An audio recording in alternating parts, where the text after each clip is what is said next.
Boa noite, estamos de volta às nossas aulas de comportamento do consumidor no projeto ASEX para o pessoal de engenharia de produção, vocês, não é? Então, essa é a nossa terceira aula, nós temos pouco tempo, esta semana, na sexta-feira, já começam as provas P2, mas nós ainda teremos mais uma aula na semana que vem, para completar a nossa matéria aqui. Então, hoje a gente vai avançar, vamos discutir aqui segmentação e prospecção de mercado. Tá? Na aula seguinte a gente ainda vai discutir mais um modelinho aí de tomada de decisão baseado em oferta e demanda, que vocês vão precisar. E juntando essas 4 aulas, vocês terão conhecimento e informação para a gente poder fazer a P2. E lembre-se, na última aula eu avisei, a P2 para vocês, ela vai ser a base do projeto ASEX, que deveria ter sido feito desde o início, né? Mas nós vamos cumprir aqui, enfim, o que era previsto, e a gente vai fazer um projeto não tão avançado, mas as respostas de vocês serão as respostas que comporão um projeto ASEX, focado em comportamento do consumidor, certo? Então, a cada aula que vocês estão tendo, vocês vão tirar delas, né, dos vídeos e tal, vocês vão tirar informações para resolver algum problema que será o projeto de vocês, tá bom? Então, não perca. Então, a próxima aula, semana que vem, além do vídeo da aula, vou colocar um outro videozinho menor que é a prova. Portanto, vocês têm que assistir a aula e num outro vídeo menor vocês terão a prova, certo? Explicação das questões e de como fazer. E terão uma semana para entregar. Tá bom? Então, é necessário que vocês assistam essas aulas, porque senão vocês não terão condições de responder às questões. As questões serão baseadas nos conceitos que nós estamos colocando aqui, aplicados, ou seja, para a solução de algum problema, que a gente vai definir a semana que vem com vocês. Combinado? Portanto, caprichem aí, assistam a aula. Dúvidas, me mandem mensagem, e-mail ou através do Moodle para que eu possa rapidamente solucionar ou pelo menos indicar o caminho da solução. Combinado? Então vamos lá, nossa terceira aula, e vamos falar sobre segmentação e prospecção. Não é isso? Então tá bom. Boa aula a todos. Já falamos com vocês sobre os conceitos básicos e sobre comportamento do consumidor. Então, nesta aula, vamos falar sobre segmentação e prospecção. Né? 2 assuntos interessantes que, obviamente, para serem colocados em prática, precisa que a gente entenda conceitos mercadológicos e que entenda o comportamento do nosso consumidor e as características deste consumidor. Né? Então vamos lá, né? Vamos começar pensando no processo de decisão de compra. Vocês, nossos alunos, também são consumidores, não são? São, né? Lógico, vocês compram bens, compram serviços.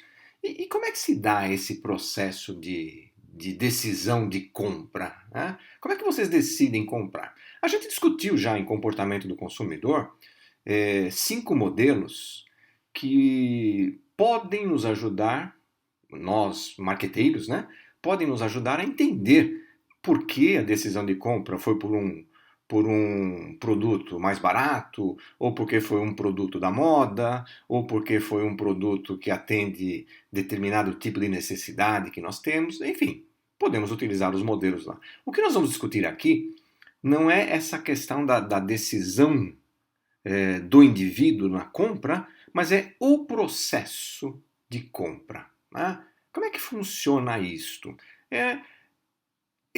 Vocês vão procurar em literatura e vão encontrar várias maneiras de entender o processo de compra, mas eu gosto de utilizar um modelo aqui que nós chamamos de os papéis na decisão de compra, não é? Então, nós temos aqui, vocês podem ver, são 5 papéis diferentes.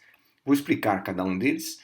Esses papéis podem ser desempenhados pela própria pessoa, por exemplo, né? Ele pode iniciar o processo, ele pode se influenciar, ele pode decidir, ele pode comprar e ele pode usar o produto. Mas nem sempre é assim. Né? E nós, então, marqueteiros, entendendo como se dá o processo, vamos pensar em montar os 4 P's a partir disto. Então, por exemplo, a questão de preço, a questão de distribuição, a questão de comunicação, principalmente, como é que nós vamos fazer se, por exemplo, quem usa o produto não é quem compra o produto? Ou quem compra o produto não é quem precisa do produto? Ah, pode ser? Pode. Então, vamos ver como é que funciona isso. Okay? O que é iniciador? Iniciador é quem primeiro pensou na compra do produto.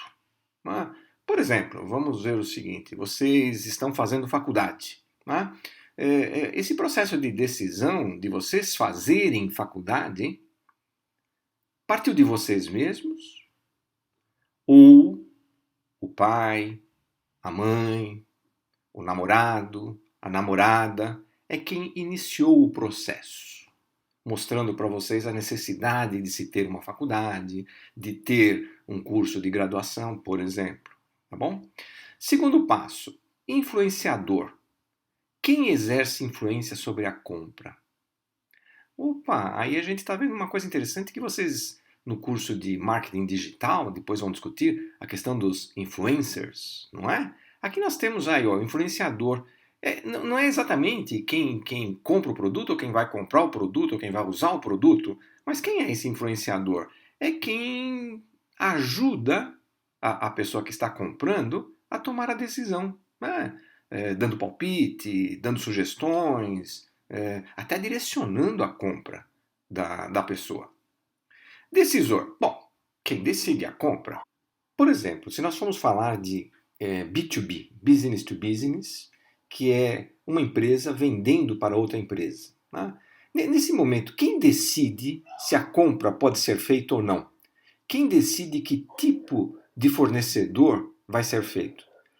Às vezes é a área de produção, que decide com relação a características do produto, mas às vezes é a área de tesouraria que vai lá e aprova, por exemplo, e decide comprar.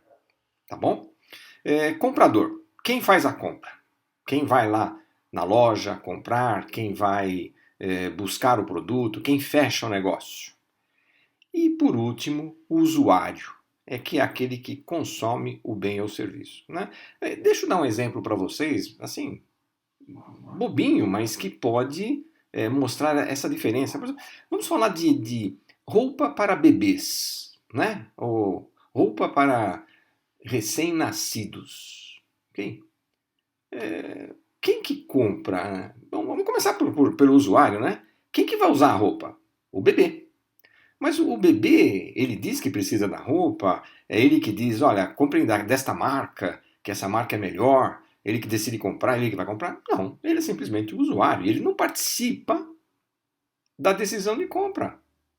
Mas o conforto dele, a satisfação dele, talvez seja percebida pela mãe, pelo pai.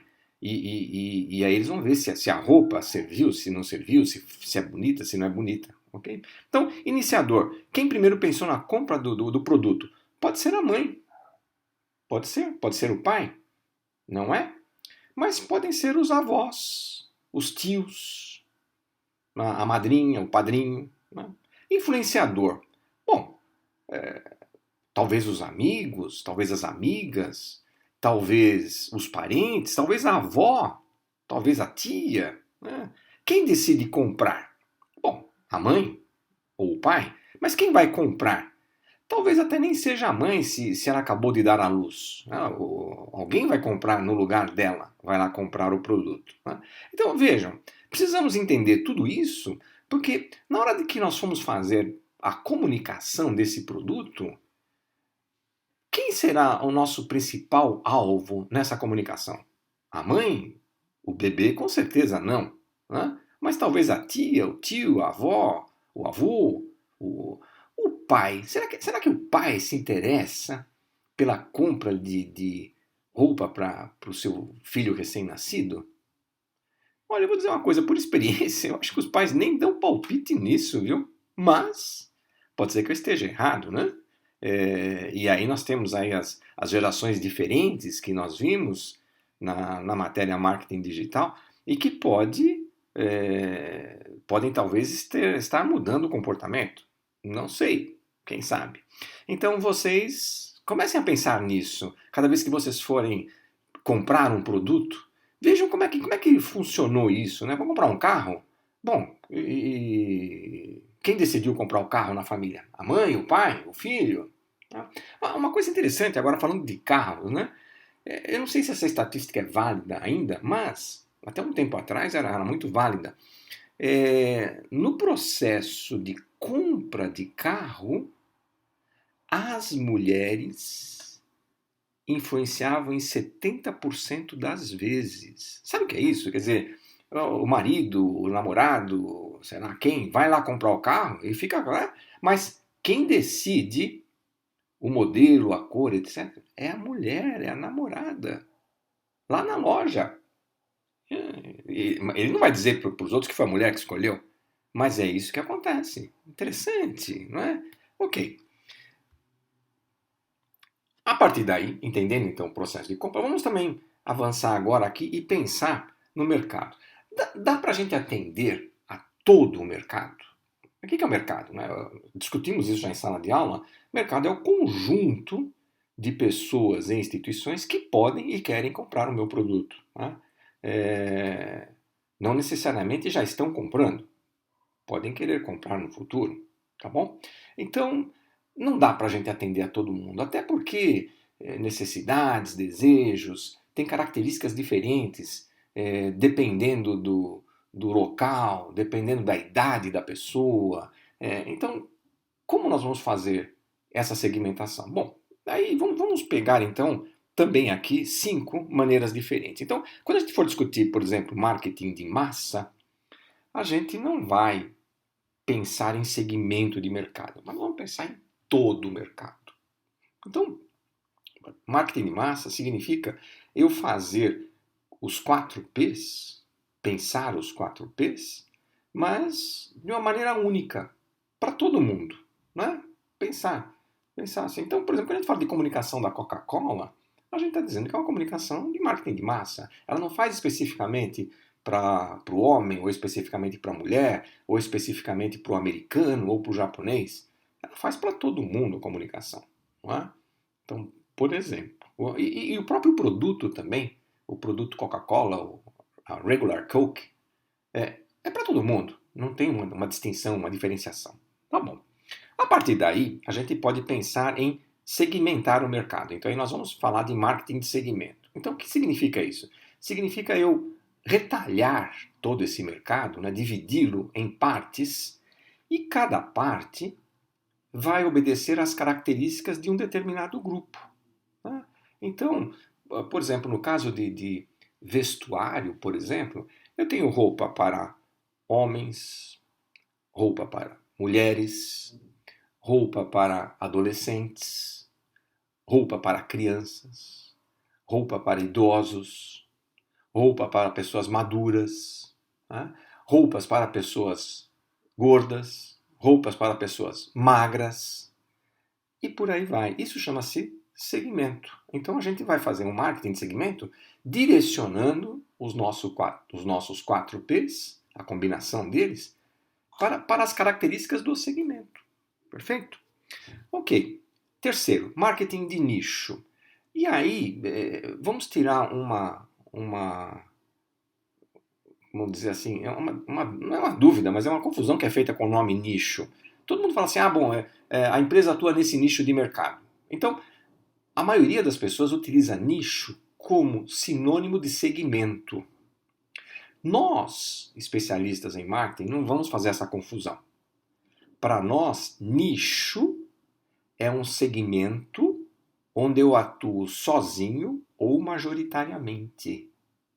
Ok? Então, o que é um nicho? Nicho é qualquer segmento de mercado, mas onde eu atuo majoritariamente ou sozinho. Isso é nicho. Então, o nicho me pertence. Não é dividido com os outros. Um segmento é dividido com todo mundo. O nicho não. Então, passe a utilizar essa palavra de maneira correta daqui para frente. Nicho é um segmento do mercado onde eu atuo sozinho ou majoritariamente. Por exemplo, eu faço tesoura para canhotos. Tá bom? Ok. Tem outras empresas que fazem tesoura para canhotos? Tem. Ok. Qual é a minha participação nesse segmento? Eu estou em 60%, 70% desse segmento. Então, isso é um nicho. Tá? Mas se eu atuo e tem mais 200, mais 100 participantes, e cada um tem uma parcela pequenininha, não é nicho, é segmento. Então, deu para entender a diferença? Tá? A gente costuma dizer que nicho é o subsegmento, ou segmento do segmento. Tá bom? Ok. Marketing local. É a gente desenvolver os 4 P's para uma determinada região, para um determinado momento.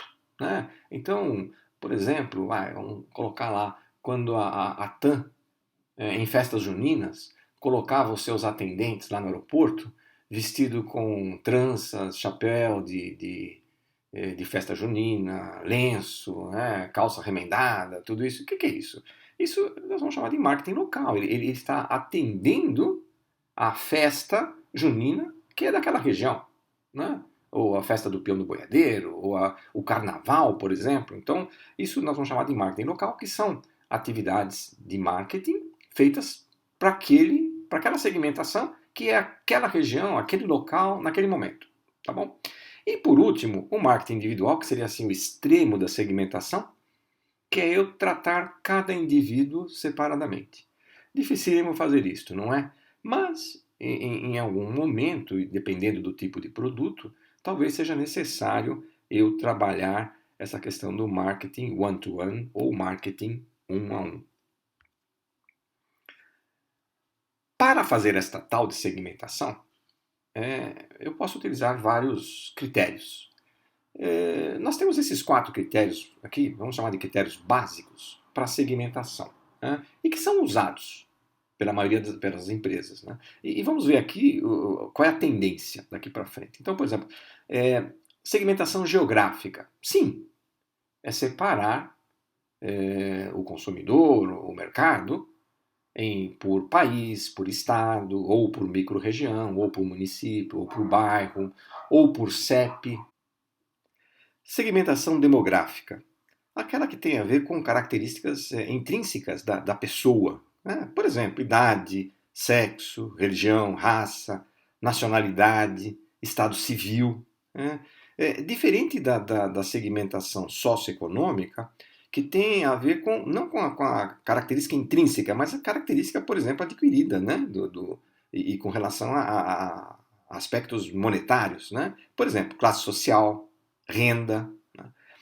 A escolaridade tem a ver com essa segmentação socioeconômica? Sim, tem a ver sim, certo? Há sim uma relação entre escolaridade e, digamos, uma participação socioeconômica na sociedade. Tá bom? Profissão, por exemplo, não é? E, por último, características ou variáveis para a segmentação comportamental, tá bom? E aí vem estilo de vida, os valores, a personalidade, a opinião, um negócio chamado propensão a consumo, né? Que é a vontade de consumir, de comprar. Tá bom. O que nós já fazemos hoje? O que nós fazemos hoje é a segmentação geográfica, demográfica, inclusive a socioeconômica, porque é mais fácil de fazer. Nós temos essas informações, digamos, é relativamente fácil coletar essas informações de cada indivíduo. E com isso fazer a segmentação do mercado, mapear esse mercado. O que é difícil fazer? Essa segmentação comportamental, estilo de vida, valores, personalidade. Porém, esse é o grande objetivo hoje de marketing. Fazer a segmentação por características comportamentais. É um grande desafio. Porém, é o que a gente está buscando fazer hoje com as redes sociais, não é? Tentando entender o comportamento do cliente. E hoje, algumas empresas têm conseguido avançar bastante nisso, utilizando a tal da inteligência artificial, né? Para deduzir a partir de fotografias, a partir de comentários, a partir de cliques, né, em determinadas mensagens, para entender o que está por trás em termos de comportamento dessas pessoas. Eu coloquei, junto com esta aula, tem mais 2 artigos lá para vocês lerem, e um deles fala sobre segmentação. Ele também cita ali 4 maneiras de segmentar, mas uma delas é diferente das que eu coloquei aqui. Então eu quero que vocês leiam lá, vejam qual que é diferente e entendam por que essa classificação que eu coloquei é diferente da classificação que o outro autor colocou lá, tá bom? E é para entender. Quer dizer, não quer dizer que essa seja a única, não quer dizer que a dele seja a única. Mas por que a dele é diferente da minha? O que tem de diferente lá? Que aqui está de um jeito e lá está de outro jeito. Leiam para poder entender. E aí chegamos então à prospecção dos clientes, né? Então, prospectar é o processo de localizar e classificar compradores potenciais de um produto. Lembre-se disso, compradores potenciais de um produto. Você vai prospectar dentro da sua carteira de clientes quando os seus clientes não estão comprando mais de você ou quando você está com um produto novo no mercado. Aí você vai prospectar na sua carteira de clientes. Mas o correto é prospectar fora da carteira, né? Buscar novos compradores para o seu produto. Então depende do qual é o seu objetivo aí. Se você está vendo que alguns compradores estão deixando de lado o seu produto, sim, aí você vai buscar trazer esses clientes de volta e também é prospecção. Mas, né, o verdadeiro significado de prospecção é buscar compradores potenciais de um produto. Como é que se faz isso, hein? A partir do que nós discutimos aqui, entendendo o processo de compra, entendendo ou fazendo uma boa segmentação de mercado e, obviamente, fazendo uma grande pesquisa. Né? Uma vez que eu defino quais são as características do consumidor típico do meu produto, eu vou buscar onde está esse potencial cliente que tem essas mesmas características. Algumas confusões também com relação a esse termo. Muita gente acha que prospectar é vender. Não, prospectar é buscar o cliente, não é vender. Vender vem depois, né? Mas você, no processo de busca, você está trazendo para você o potencial cliente, que precisa ser trabalhado daí para frente, para que em algum momento ele decida comprar o produto. Né? Para isso, o produto tem que ser adequado, o preço tem que ser adequado, a comunicação tem que ser adequada e a distribuição tem que ser adequada. Ou seja, os 4 P's, como a gente vem discutindo em todas as aulas. Então, para terminar essa lição, também tem um artigo para vocês lá sobre prospecção, leiam esse artigo. E para terminar, vamos dar alguns conselhos aqui em prospecção. Então, primeiro, lembre-se, prospectar não é vender, é buscar clientes. Segundo, clientes atuais conduzem a futuros clientes. Evangelism. Lembre-se disso? Terceiro, não improvise, não faça de qualquer jeito. Saiba com quem vai conversar. Faça todo o processo de segmentação, de processo de os papéis de compra, etc. Faça tudo isso para entender, para quando chegar no prospect, conversar corretamente com ele. E por último, estude o mercado e os clientes que pretende prospectar. Ok? Então, é isso por hoje. Espero que vocês tenham gostado. Né? Estamos avançando bem. Espero que a gente também se adapte rapidamente a esse novo processo. E até a semana que vem com mais novidades aqui em marketing. Um grande abraço a todos.